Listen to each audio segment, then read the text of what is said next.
السلام عليكم ورحمة الله وبركاته. أهلا بيكم متابعينا الكرام في كل مكان.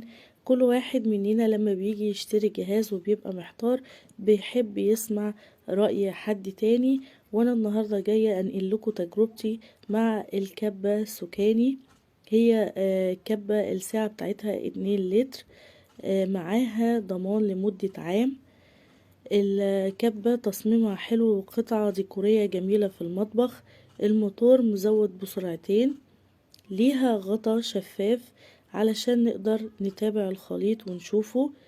السلاح الداخلي للكبة عبارة عن 4 أسلحة في اتجاهات مختلفة، وهي 400 واط. دلوقتي هنطلع الكبة بتاعتنا من الكرتونة وهنشوفها على الطبيعة ونشوف القطع بتاعتها كلها. اولا هو بيجي معاها كتيب صغير، بيبقى مكتوب فيه الشرح بتاع الجهاز بتاعنا وتصميم كل قطعة من القطع بتاعة الكبة. ده الكتيب اهو، ودي كده قطع الكبة. هنتكلم في الأول عن الحلة.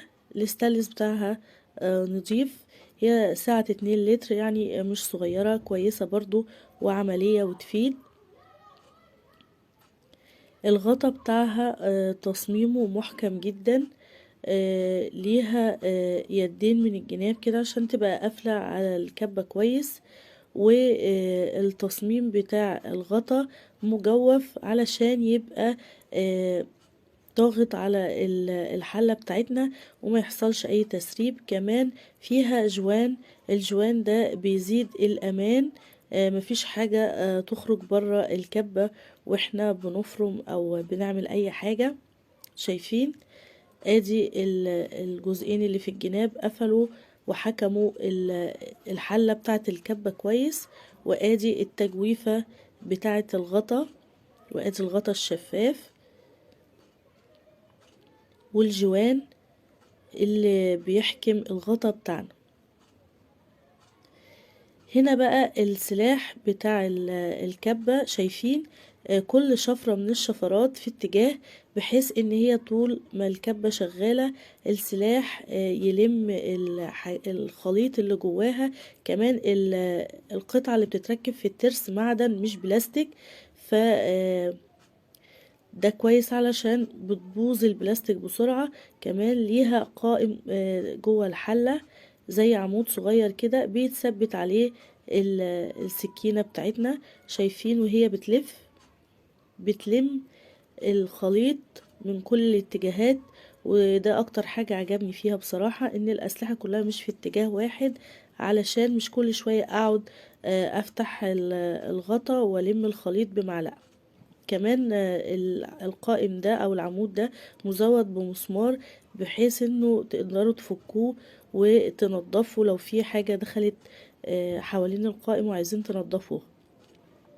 هنا الموتور بتاعنا، بصوا ليه يد علشان نقدر نعلقه اثناء الاستخدام.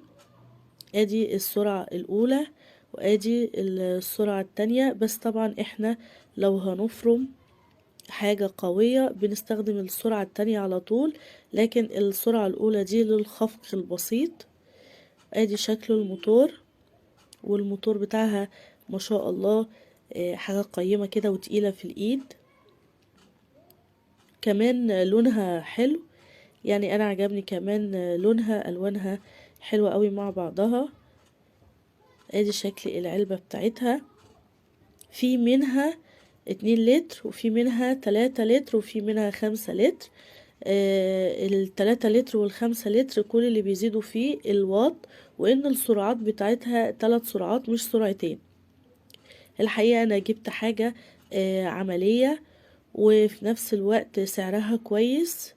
وبصراحة يعني هتشوفوها معايا في الفيديوهات اللي جاية واحنا بنستخدمها مع بعض، هتعرفوا قد ايه هي كبة جميلة وعملية جدا في المطبخ بتاعنا.